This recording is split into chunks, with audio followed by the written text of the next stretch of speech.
very importantly, to find healing in the Lord's name. As we continue this very interesting study on the life of Joseph, we find and we try to find healing through the messages of everything that happened in his life. Ang pag-aaral natin ngayon, pinamagatan natin, Joseph, love heals. We thank you, Father, for your goodness and kindness to us. May you continue to shower us with your blessings. Empower us not only to understand your word, but also to apply this in our lives.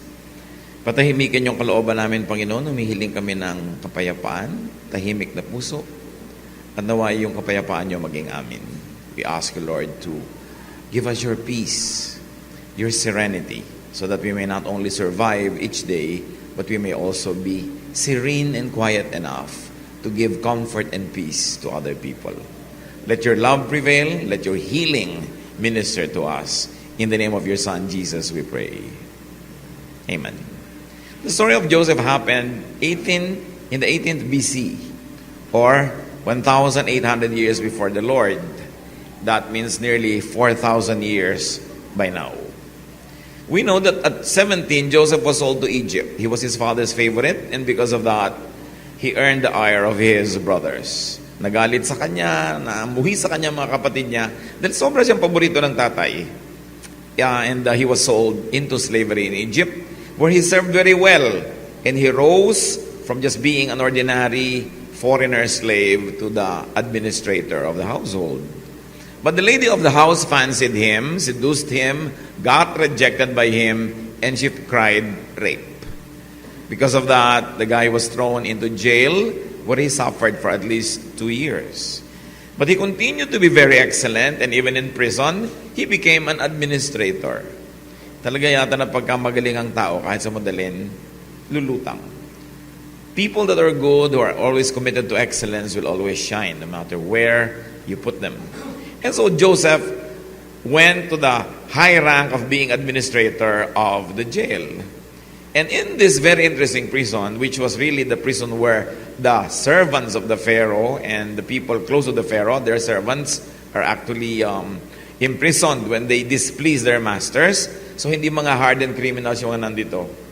Ang common denominator ng mga prisoners where Joseph went to prison was naglilingkod sila sa mga royals, especially the household of the Pharaoh. And he met two interesting people, the cupbearer and the cook of the Pharaoh. And then they had dreams. And Joseph interpreted those dreams, and the interpretation happened. Sinabi niya doon sa isa, lalaya ka after 3 days. And really, on the third day, Pharaoh called him and he was set free. The other person was already given the death sentence. At sabi nito si Joseph, ibulong-bulong mo naman ako sa Pharaoh, sabihin mo naman, lakarin mo naman ako kasi wala naman talaga akong kasalanan. But this guy who promised to remember him actually never remembered him in the next 2 years. But the Pharaoh had the dream, and suddenly this cupbearer remembered that there was a Hebrew back there in the prison who could interpret dreams. And the interpretation was so pleasing to the Pharaoh that he made Joseph governor. Alam natin yung kwento, pero mabuti na lang binabalik-balikan. No? Ang panaginip niya ng Pharaoh, nung in-interpret, there will be 7 years of plenty, and then followed by 7 years of famine. And because Joseph gave that very sound interpretation, the Pharaoh asked him to be governor. He said, since interpretation mo yan, you might as well implement a project that will save Egypt from hunger. At maganda yung pinlano niya. 7 years, they taxed the people 20% of their gross harvests. And they were able to have a lot of stockpile of food. And when the 7 years of famine actually happened, they were more than ready to meet the demands of the people in Egypt and also to be able to export a lot of food to the neighboring countries. So Joseph became governor. He became very prestigious. He had a very high society Egyptian wife and had 2 children. Now he was very established and one of the most distinguished personages in Egypt. Meanwhile, this hunger and famine also affected his home country. At naalala ng mga tao doon, oo nga pala, sa Egypt maraming pagkain. And so, the brothers of Joseph who sold him into slavery, made a journey to Egypt to buy food. At doon, na-meet nila si Joseph, who was already the governor. Hindi nila alam na yun ang kapatid nila. Because Joseph was speaking to them through an interpreter. Wala silang idea. They were clueless. That the brother they sold to slavery, yung inapi-api nila, kinawawa nila, binatok-matukan nila na brother was now the governor that they were kneeling to. So nalaman nitong si Joseph na yung buhay pa ang tatay niya after all those years. At yung kapatid niya na bunso, na paborito niya, ay buhay pa rin pero naiwan dun sa Canaan, hindi kasama ng 10 magkakapatid na bibili ng grain. So he arranged that this youngest brother be brought to him. And the story continues. But what's interesting are the details of how Joseph handled himself facing his brothers who did not recognize him. So let's read on. Genesis 43. I'll be reading from the Contemporary English Version. So, sabi ni Joseph, iwan niyo muna yung isang kapatid niyo dito. Ikukulong ko dito kasi siguro spies kayo, no? Nagmamanman lang kayo dito sa aming kingdom. Pero sabi nila, hindi, buong pamilya nga po kami. May naiwan pa kami bunsong kapatid doon sa bahay namin. Bueno, kunin niyo yung bunso na yun para mapatunayan ko na totoo ang kwento. Iwan niyo muna isa dito, umuwi na kayo, dali niyo yung mga grain, ibalik niyo dito yung bunso. Pag nakita kong totoo, papawalan ko na rin ito. Ang totoo, gusto lang niya makita si Benjamin. Si Benjamin kasi na bunsong kapatid ni Joseph, at si Joseph ang buong magkapatid. Jacob had 12 children by 4 women. 2 doon, asawa niya. Yung isa hindi niya gusto, yung isa gusto niya. Kasi yung panganay una ipapakasal. So nanuyo siya ng nanuyo sa magulang, pero pinakasal mo na yung panganay. Ang gusto niya yung bunso. So tsaka pa lang niya ngayon nakuha yung bunso. Tapos, according to the custom of the time, nagkaroon pa siya ng anak doon sa 2 maids, nung 2 magkapatid na yon. Kaya 4 na nanay ito. Ang gulo, no? Yung mga iba nga sa atin, 2 yung nanay, ang gulo na eh. Ito 4. Isa yung tatay. Usually, pag maraming tatay, isang nanay, mas tahimik. No? Kasi yung nanay ang nagmamanage ng bahay. Pero pag yung tatay ang maraming iba't ibang mga asawa dyan, ang gulo-gulo ng mga anak niya, hindi na mamanage. And this happened in this household. Now, Benjamin had the same mother as Joseph. Sila yung magkapatid ng buo. At yun yung naiwan sa tatay. Favorite kasi ni Jacob, si Benjamin at saka si Joseph. Kasi gusto niya talaga yung nanay nila, si Rachel. So, pag gusto yung nanay mo, nagiging paborito ka. This favoritism actually drove a wedge among these children, and there was horrible favoritism in this family. It was nearly a dysfunctional family, like most of the patriarchal families in the Old Testament. No? Kaya kung huwag natin silang tutularan, let us learn from their mistakes. So sabi niya, okay, dali nyo dito si Benjamin. Pag nakita ko, papawalan ko na itong isang kapatid nyo. Nung sabihin nila sa tatay niya, nalungkot na naman yung tatay. Sabi, isa na lang natira kong paborito anak dito. Paano kung mawala na naman yan tulad ni Joseph? You know the story that the brothers deceived their father? That when they sold Joseph to slavery when Joseph was 17, sabi nila, nawala, eto lang yung damit, puro dugo. And the father was led to believe that Joseph was actually slain by wild beasts. And that they couldn't find his body. So all along the father thought that Joseph was dead. But the brothers knew, at least the 10. Genesis 43, 1-2. The famine in Canaan got worse until finally Jacob's family had eaten all the grain that they had bought in Egypt. So Jacob said to his sons, go back and buy some more grain. So nakikita dito, ang lakas ng loob nilang bumili. Go back and buy some more grain. Nakabili na sila once, naiwan yung isang kapatid doon, na deposito nila until they bring Benjamin to Egypt. That brother will be imprisoned there.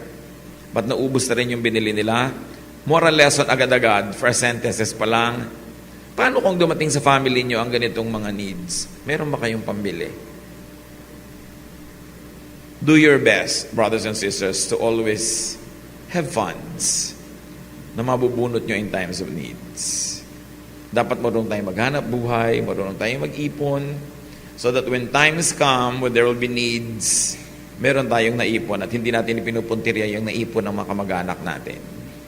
O kaya yung naipon ng mga kaibigan natin. So ang lakas ng loob niya, sabi niya, go back and buy. It's so nice no, when you just like to buy and you have money to buy with. That's why people have to be productive. People have to work hard and work smart so that they'll be able not only to sustain their needs, but also to produce surplus. If not for your needs, then probably for the needs of others who are close to you.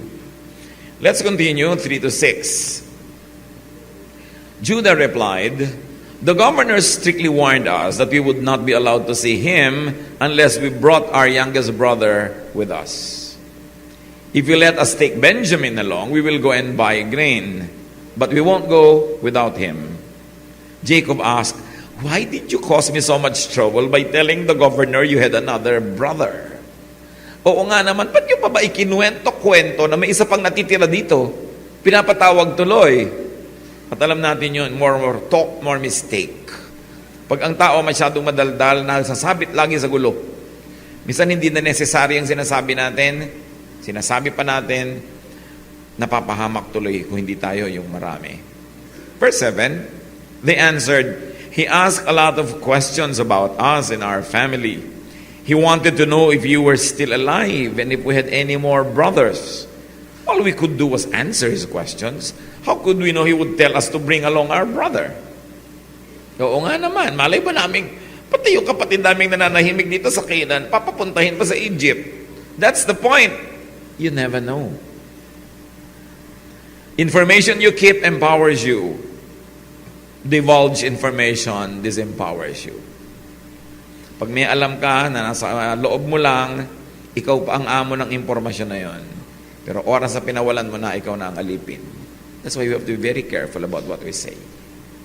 What you say can get you committed and can get you into tight places. So do not talk needlessly. Genesis 43, 8 to 14. Then Judah said to his father, "Let Benjamin go with me, and we will leave right away so that none of us will starve to death. I promise to bring him back safely, and if I don't, you can blame me as long as I live." If we had not wasted all this time, we could have already been there and back twice. Their father said, "If Benjamin must go with you, take the governor a gift of some of the best things from our country, such as perfume, honey, spices, pistachio nuts, and almonds. Also take along twice the amount of money for the grain, because there must have been some mistake when the money was put back in your sacks. Take Benjamin with you and leave right away. When you go in to see the governor, I pray that God all-powerful will be good to you, and that the governor will let your other brother and Benjamin come back home with you. If I must lose my children, I suppose I must." Jacob was already advanced in years. He was already quite old.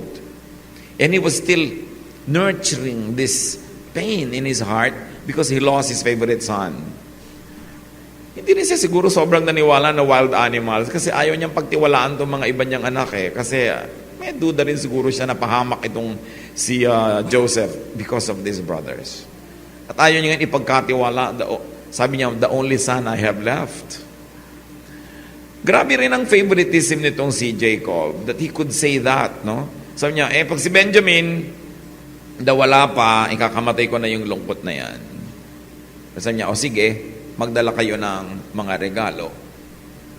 Parang si Esther, naalala natin, sabi niya, "If I perish, then I perish. I'll just do what I must." There is this resignation, this faith in the Lord that was operationalized in facing a very, very grave threat. So sabi nitong si Jacob, "If I must lose my children, then I suppose I must. So let's do what must be done. Take Benjamin with you." Pero sabi niya, don't forget to bring gifts as a sign of respect. Isa rin niya na very, very mild form of a bribe. Magregalo kayo. Ang magtataka ka naman dito sa tatay na to, yung mga 10 anak niya, nung pinadala niyo una, wala siyang pangregalo. No?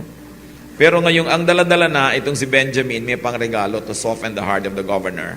Proverbs 17:8, "A bribe works miracles, like a magic charm that brings good luck." Yung mga pagre-regalo, yung mga pagiging thoughtful, marami yan talaga na ibibigay at na idudulot sa'yo na advantage. Be good at gift giving. Be a giver. huwag niyo lang ito twist yung justice. No? Pero kung gusto niyo lang magkaroon ng positive disposition towards you, to be more open to you and kinder to you, why not bring a gift? No? Be nice to people. But Jacob say, pay, but to bring twice as much money. Nung nakaraang mga kwento, matapos silang bumili ng mga grain sa Egypt, pag uwi nila, nakita nila lahat ng perang ibinayad nila, bawat sako, nandun uli yung pera sa loob kasi pinasoli ni Joseph. Ganun siya ka-loving. But they did not know that Joseph was their brother. They did not know that Joseph was behind it. So sabi ng tatay nila, isoli nyo yung mga pera na dapat nasa kanila na, but na iuwi nyo pa, pambayad nyo na yan eh. So bring twice as much money to return the money that should have already been theirs and then to purchase new supply. They were very honest people. And they wanted to do things quite correctly. Verses 15 to 18. The brothers took the gifts, twice the amount of money, and Benjamin. Then they hurried off to Egypt. When they stood in front of Joseph, he saw Benjamin and told the servant in charge of his house, take this man to my house, slaughter an animal and cook it so they can eat with me at noon. The servant did as he was told and took the brothers to Joseph's house.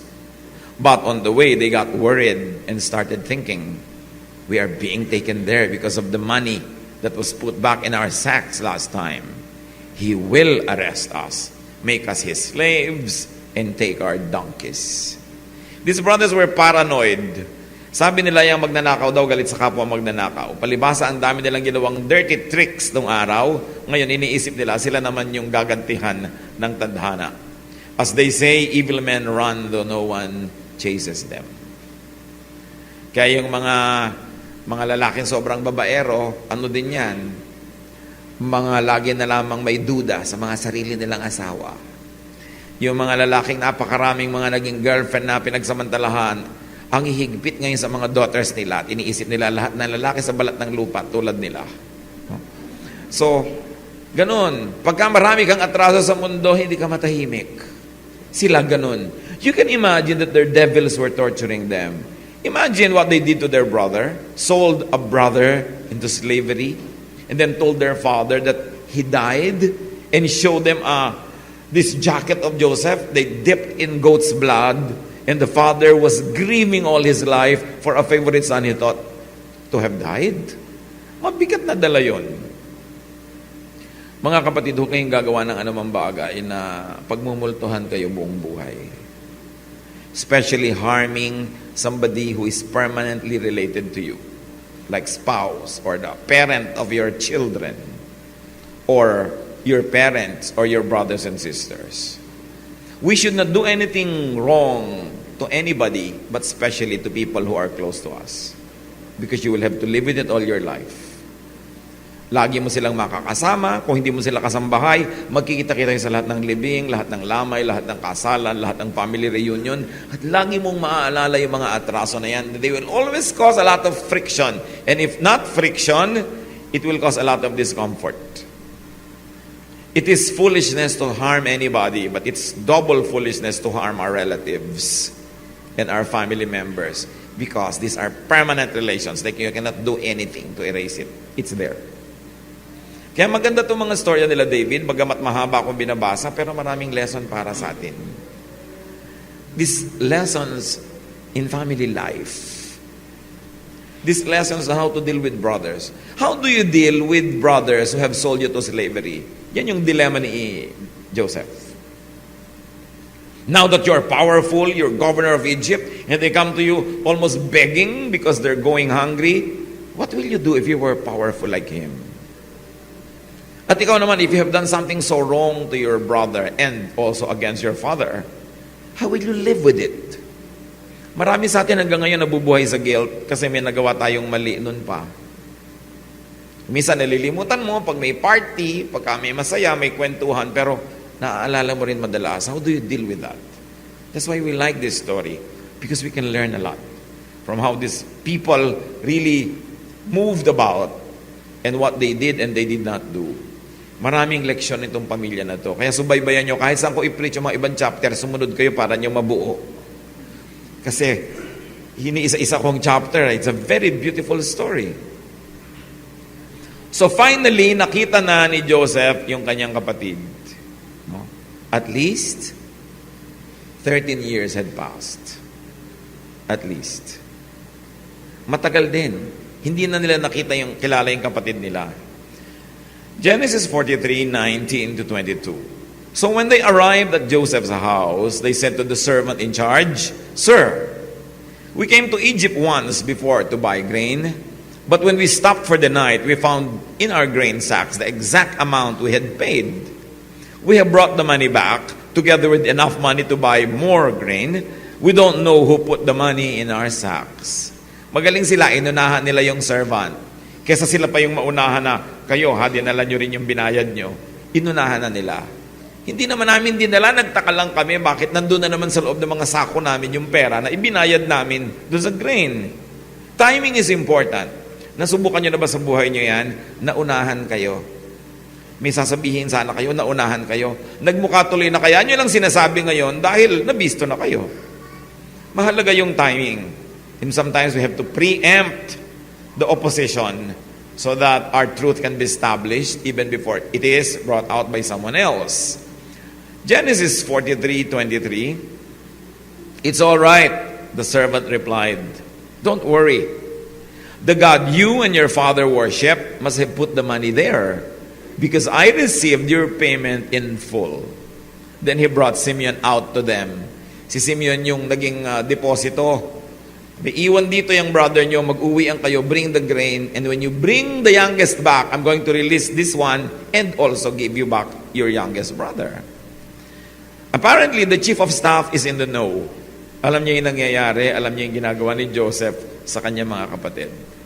Genesis 43:24 to 25. The servant took them into Joseph's house and gave them water to wash their feet. He also tended their donkeys. The brothers got their gifts ready to give to Joseph at noon, since they had heard that they were going to eat there. So they got a VIP reception. Mapalad kayo pag may mga kapatid kayo na nagiging successful, no? Kahit wala kang ginawa sa buhay, kakaroon ka ng VIP reception. Be thankful when you have a brother who makes it big. But when it does happen, bring him honor, not dishonor. Isa yan sa mga pinakamahirap na challenges sa third world country, so-called, tulad ng Pilipinas, no? Magsisikap ang isang member ng family, aasenso siya, yayaman, sisikat, tapos lahat ng kamag-anak niya, jologs. Yung dadali niya sa kainan, hindi marunong gumamit ng mga kutsara at tinidor. Magpa-party siya, mali-mali ang damit, kaya tuloy pag magpa-party ka, bibihisan mo pa lahat yung mga kamag-anak mo para maging tama lang yung gagawin. Tapos kung ano-anong pagkakalatang ginagawa nila. Pag meron tayong kamag-anak, mahal sa buhay, kapatid na umaasenso, sabayan naman natin. Habulin kahit konti, para wag naman tayong ikahiya.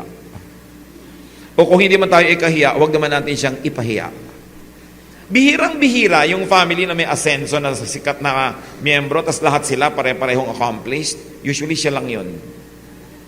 Tapos siya lahat yung nagtataguyod sa lahat, siya lahat yung taya, siya lahat yung tagagastos. Mahirap umasenso pag marami kang bibit-bitin na mga pabigat. Kaya napakabait nitong si Joseph, ibang klase. In spite of what his brothers had done to him, he was very caring and tender, though he had not revealed himself to them yet. Pag lalo tayo galing sa isang mahirap na background, make something of yourself. So you can give your brothers a treat. So that you could hold your parents by the arm in their old age and assure them of comfort, of medication, of company, of provision. Lalong-lalo kung tayo naliligid ng mga kamag-anak na hindi naman sila umaasenso. Yan talaga ang isang challenge na unique to countries and cultures like ours. Hindi naman kasi uso sa atin yung sumikat ka, yung maman ka, kalimutan mo na lahat yung mga kamag-anak mo eh. Kaya napakahalaga yung pananagutan ng mga kamag-anak na meron kayong sikat na mga kapatid o pinsan. Help them, you know, help them improve their public persona instead of destroying the image that they have built over the years. It's a great challenge. We don't know specifically how these brothers behaved, but evidently the gap between them and their brother has gone so wide that it was very, very difficult to handle the situation. Genesis 43, 26 to 30. When Joseph came home, they gave him the gifts that they had brought, and they bowed down to him. This is the dream. If you're familiar with the background, nung bata pa si Joseph, sabi niya, I had a dream.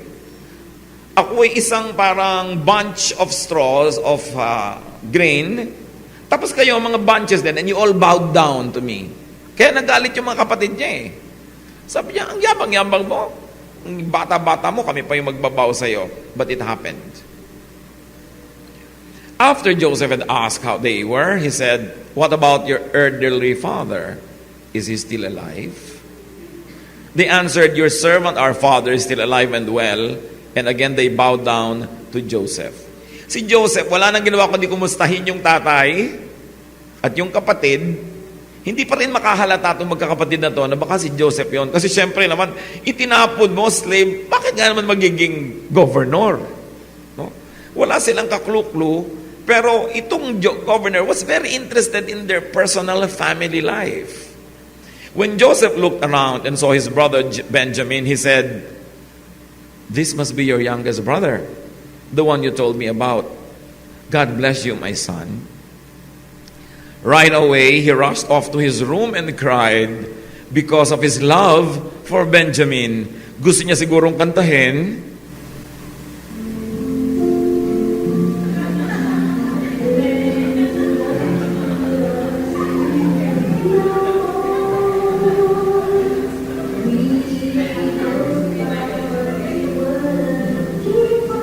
Yan yung magkapatid na buo eh. Di ba? Talagang madramatic. The governor could not hold his tears. He ran into a private room and shed his tears there.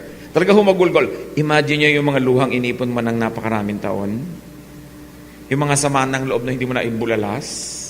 Yung pananabik mo sa kapatid mo that your arms ache to embrace him. Then all of a sudden he's there and you could not even do what your heart tells you to do. Moral lesson, lalo sa mga macho, cry. Cry when you feel like. It's good for you. It could save your life. Bakit ba unang namamatay ang mga lalaki kaysa mga babae kadalasan? Diba? Because in our culture and in many cultures around the world, boys are forbidden to cry. Kang iyak, lalaki ka. Kaya ikaw naman, galit na yung panga mo, talagang gusto mo lang sumabog, nagpapakaganyan ka pa, blub, namatay ka na lang, heart attack. No? Mabuting umiiyak kasi according to studies, the lacrimal glands collect toxins from your blood, from your body, from your muscles, and then bring them out through the tears. There are laboratory studies of tears, ando lahat yung toxins ng katawan. You notice this, when you have a good cry, sino sa inyo dito mga palaiyak? Huwag na kayo magtaas ng kamay. Kilala nyo na sa sarili nyo. Pagkatapos yung magngangalgal sa gabi, di ba? Ang sarap matulog. Himbing na himbing ang nag-iiyak. It is one art, one skill that many men have to relearn, to cry. The best men in the Bible cried at the right moments. Here, Joseph cries. You know, even the Lord Jesus wept. There's nothing shameful about crying. Basta tama lang sa lugar. At hindi sana naman sa mga soap opera na ang tatay mo nag-iiyak sa harap ng TV dahil naaapi si Maricel Soriano. So, but here you see that love really is great. Mapalad yung marunong magmahal. Sino mas mapalad dito? Yung mga kapatid o yung si Joseph? Joseph was full of love. Sa biglang tingin siya yung naapi, pero hindi naman talaga siya ipinaapi ng Diyos. Kung sinubaybayan nyo yung kwento ni Joseph, we never find him bitter. He only got better. He had all the reasons to be bitter. You were the favorite of your father. You have this multicolored jacket. And then suddenly you're abducted by your own brothers, thrown into a dry well. And if that was not enough, you are sold into slavery in some foreign land at 17. Okay, so you become a slave. Instead of brooding, instead of being angry with the world, sa halip siya mag-drugs o maglasing o magrebelde, he worked very well. He was noticed. In no time at all, he was the administrator of one of the great houses in Egypt. He was trained to deal with aristocracy, with the nobility. He was trained on the finer points of housekeeping, of serving at tables. He was really being prepared for greatness. Pero hindi niya halata yun nun kasi he was just a slave. And then after having been a good slave, the lady of the house fancies him, this good girl with bad habits, no? Suddenly would gaze upon him and ask him, go to bed with me. Joseph refused. He was all 27 when that happened. You know, katanghali ang tapat ng buhay mo, kainitan ng iyong dugo. Heto itong babae na amoy lotus. Siyempre, yun ang pabango doon, mga katas ng lotus. Ano pa kaya? At laging painted and made up, these Egyptian women. Tapos wala naman lagi yung asawa, laging may duty because he was a captain of the Pharaoh's guard. It was so convenient. And Joseph would say no all the time. And for saying no, he got into jail. The woman said, gusto niya ako i-rape. Hindi naman siguro naniwala yung asawa kasi kung talaga naniwala, ipinapatay na ni Joseph agad-agad. Pinakulong lang. No? Baka may track record si Mrs. Potiphar. Kaya medyo pinagbigyan lang, kinulong si Joseph, hindi naman pinatay. Pero ikaw, for having been a good employee, may kukulong ka, dapat punong-puno ka na ng bitterness. Diba? Pero hindi pa rin gano'n na nangyari.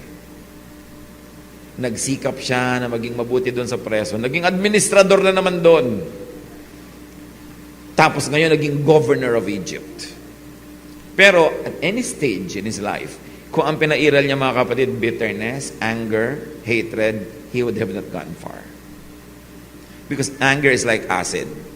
It destroys its container more than the person for whom it is being stored. Anger will destroy you. Masisira yung diskarte mo sa buhay. Magagalit ka, mawawala pa yung blessing ni Lord. So, napakabuti ng kalagayan ni Joseph. Hindi kasi siya nagtanim. Ba't natin pinag-aaralan? Because there's a Joseph in each one of us. Lahat tayo nakaranas siguro na ma-ignore, maapi, at various degrees. We suffer injustice. Gumagawa tayo ng mabuti, pangit pa yung sinusukli sa atin ng mga tao. Learn from Joseph. Don't be bitter. Keep getting better. Yung nagagalit, yung nagtatanim ng galit, yung namumuhi, talo. One, the favor from the Lord leaves you. Genesis 43, 32 to 34. Joseph was served at a table by himself, and his brothers were served at another. The Egyptians sat at yet another table because Egyptians felt it was disgusting to eat with Hebrews. To the surprise of Joseph's brothers, they were seated in front of him according to their ages, from the oldest to the youngest. They were served food from Joseph's table, and Benjamin was given 5 times as much as each of the others. So Joseph's brothers drank with him and had a good time. Talagang mga mapapalad na kapatid. Here, love prevailed over anger. At nagpaparamdam si Joseph. Medyo pasaway ditong Joseph na to no? In-arrange niya yung mga kapatid niya, ang seating arrangement according to age. Parang si Gloria Diaz nung lumaban sa Miss Universe noong 1969. Natatandaan nyo? Marami kasi siyang kapatid, 10 or 12 yata. Tinanong nung MC, Miss Philippines, you have 10 or 12 brothers and sisters. Can you name them all now? Alam niyo sabi ni Gloria Diaz? Alphabetically or by age. Nawala ng poise yung MC. Sabi niya, any which way you like, Miss Philippines. So ito naman, inayos niya by age. Nagtataka yung mga tao, ba't ganito yung arrangement namin? It was Joseph. No? His sense of humor. So Joseph was able to do good to his brothers because of his love. Meron ba kayong mga kapatid? Ang tanong, mahal niyo ba? Yung pagka nakita nyo, matagal nyo hindi nakita, nakita nyo doon, yung mapapaiyak ba kaya kayo? Kung minsan, pag nakakita ka ng mga magkakapatid na sobrang magmahalan, halos mainggit ka kasi ang sarap. No? Pero syempre, may premium yung pagmamahal. May cost yan. But it's always nice to love our family members. His love empowered him to forgive them even before they met him face to face. Nung unang dumating sa Egypt ang magkakapatid na ito, hindi natin alam kung sinasadya ni Joseph yon, pero maaring nabigla din siya. Pero bakit hindi siya naghiganti? Kasi matagal na niyang pinatawad. Kayo ba may galit sa mga kapatid niyo na hanggang ngayon daladala niyo pa? Bakit? Kasi nung high school, kayo dapat ang muse ng basketball team, tapos siya yung nakuha. Tapos galit ka sa sister mo all your life. Huh? O kaya yung isang kapatid mo, laging paborito ng nanay mo. Pag meron kayong bangus, kanya yung tiyan, sa'yo yung palikpik. Hindi ba may mga nanay na abnormal, gano'n, sobrang may favoritism? Yung obvious na obvious. Tapos yung kanyang kobre kama, canon, sa'yo bimeg feeds. Dahil may poultry kayo. Ang dami natin kanya experiences. Dala nyo pa ba hanggang ngayon? Kasi kung dala nyo pa, dinala kayo dito ni Lord, kasi iwan nyo na yung dapat dito. You must get on with life. Hindi kayo pwedeng mabuhay na merong itinatanim na galit sa sarili nyong dugo. Maapektuhan yan. Pag magkakaaway kayo magkakapatid, pati mga anak nyo at anak nila, yung magpipinsan, sila man, mamanahin nila yung mga gulo na yan. Hindi na matatapos. Generational rifts. We've got to end this. The Lord wants you to be healed. That's why we're going back to this 4,000-year-old story. Kasi ang katotohanan niya hanggang ngayon, totoo pa rin. May mga magulang talaga na hindi marunong magpalaki ng anak. Ngayon, kung kayo yung naging victim ng favoritism, anong gagawin nyo?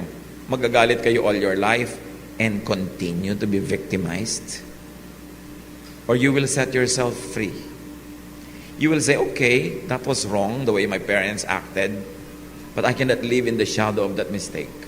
I'll have to get out of that shadow. And the only way to get out of the shadow is to forgive.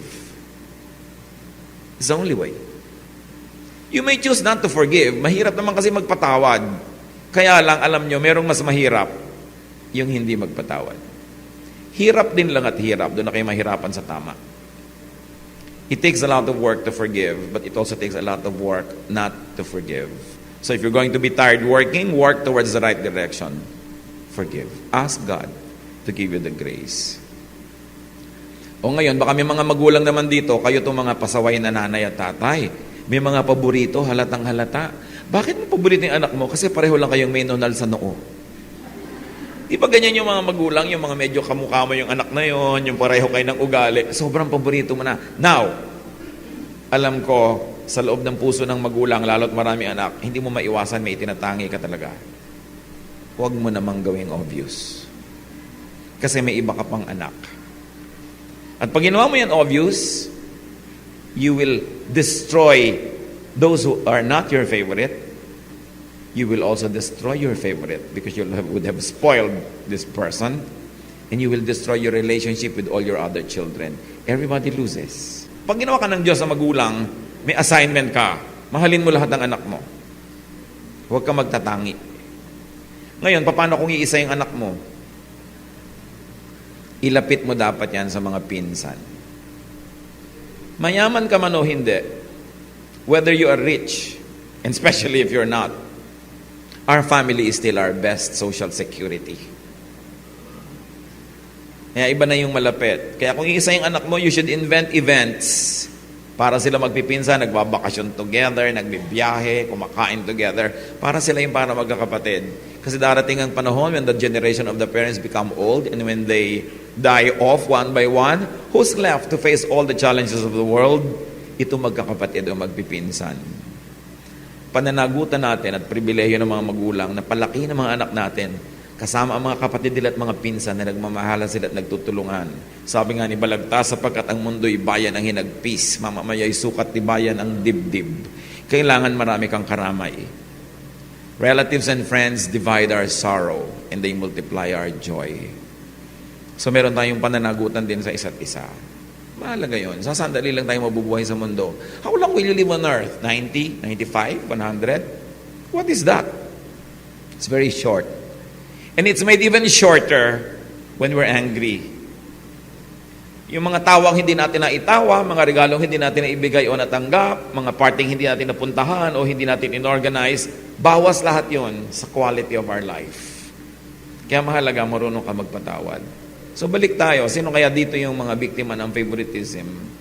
Magpatawad na kayo ngayon. Tama na. Nahirapan na kayo, baka nakaganti na kayo, nakapag-ignore na kayo, it's enough. Vengeance is the Lord's, not ours. At hindi lang yon, kung kayo naman yung naging paborito, mag-make up naman kayo doon sa mga kapatid nyo na sobrang nalugi dahil kayo na lang lagi ang paborito ng magulang ninyo. Ipakita nyo rin na hindi nyo naman yung kayo sang-ayon doon sa naging favoritism na yon. Show your other brothers and sisters that you are not totally in agreement with the way your parent or parents have been mistreating them para maipakita nyo yung love ninyo. At kung kayo yung magulang, review the way you deal with your children. Favoritism destroys many people. Ang mga bata kasi wala silang ambisyon kundi ipakita sa magulang yung accomplishment nila eh. Kaya nakakatawid lang ng konti, look ma, look pa. Pero pagka hindi ka nakakaganon kasi ayaw kang tingnan ng nanay mo. Diba? Lagi na lang ang paborito niya ang tinitingnan niya, it destroys people. And once you are destroyed at childhood, usually you are scarred for life. But let's thank the Lord because of the blood of Jesus we can have renewal. We can become a new person. Anyone who is in Christ is a new creation. He is a new person. The old is gone. The new has come. That when we accept Jesus into our lives, things change. We begin a new life. And therefore you begin by forgiving, and then you get on by loving and loving more, para yung buhay natin makabawi tayo sa mga kulang. Yun ang so far ang matututunan natin sa hindi pa tapos na kwento na ito. Hatred, anger, and bitterness afflict all of us. Love heals.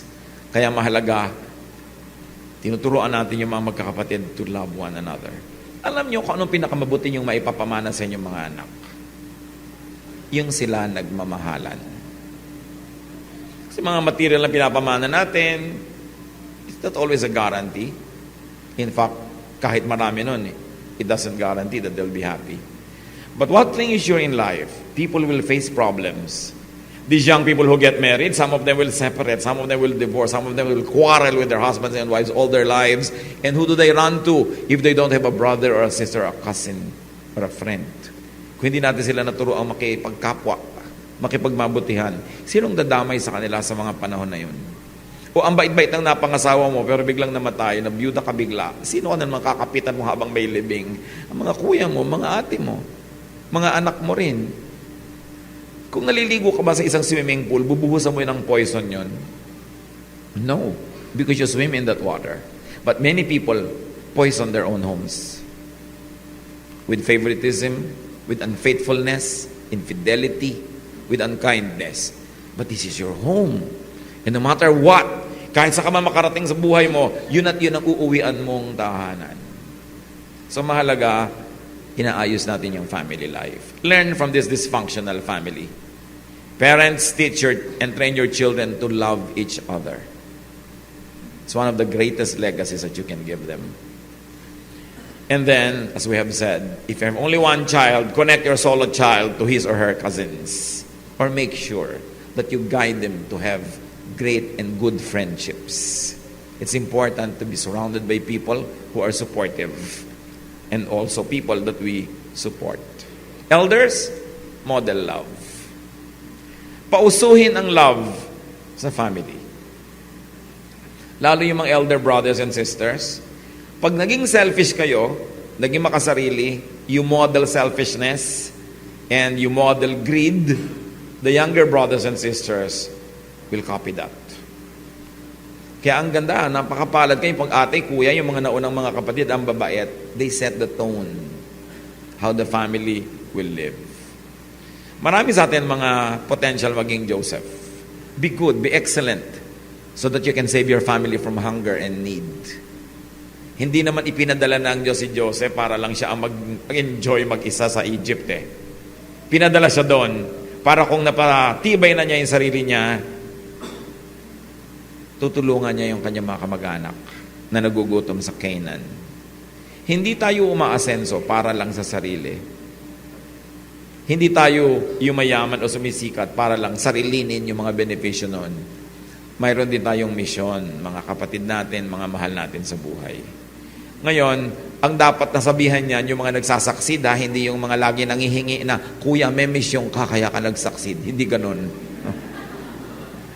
Ang dapat nagsasabi nun yung kuya, mission ko kayo, binovolunteer niya. Pero yung humihingi, wala kayong karapatang sabihin yun. Para nyo i-blackmail yung mga nagsucceed na duty niya ngayon na angatin kayo. As I have said, ang hirap umasenso sa bayan na to kasi ang daming hihila sa iyo pababa. And usually kamag-anak mo yon. Pag meron kayong matagumpay na kapatid, be thankful and respect members of your family who have distinguished themselves. Meron kasi mga pinsan, pag sumikat ka, kapatid, naging sikat ka, gusto nila ibalik ka doon sa childhood na pantay-pantay lang kayo. Kaya di ba sa pamilya, tuwang-tuwa tayo na, alam mo, kahit sumikat yan, hindi siya nagbago. Pwede bang hindi magbago ang tao? People change. And if you really love somebody, you will respect that change. Sabi mo, ang arte-arte naman tong pinsan ko na to, naging governor lang, appointment pa tayo ngayon. Natural. Kahit kamag-anak ka, makipag-appointment ka, igalang mo yung bago niyang status. Hindi pinipilit mo siyang ibalik na, di ba? Nung araw, naglalaro lang tayo. Nung araw yon, nung wala ka pa na-accomplish, ako meron na. Gusto mo ibalik sa dati para tabla lang. Paano magiging tabla? Wala naman nangyari sa'yo. Sa akin, nagsikap ako, nangyari. Respect the achievement. Huwag niyong babaliwalain. Dahil gano'n ang mga kamag-anak, nung araw, mahirap lang yung mga pinapautang lang namin. Nung araw yon.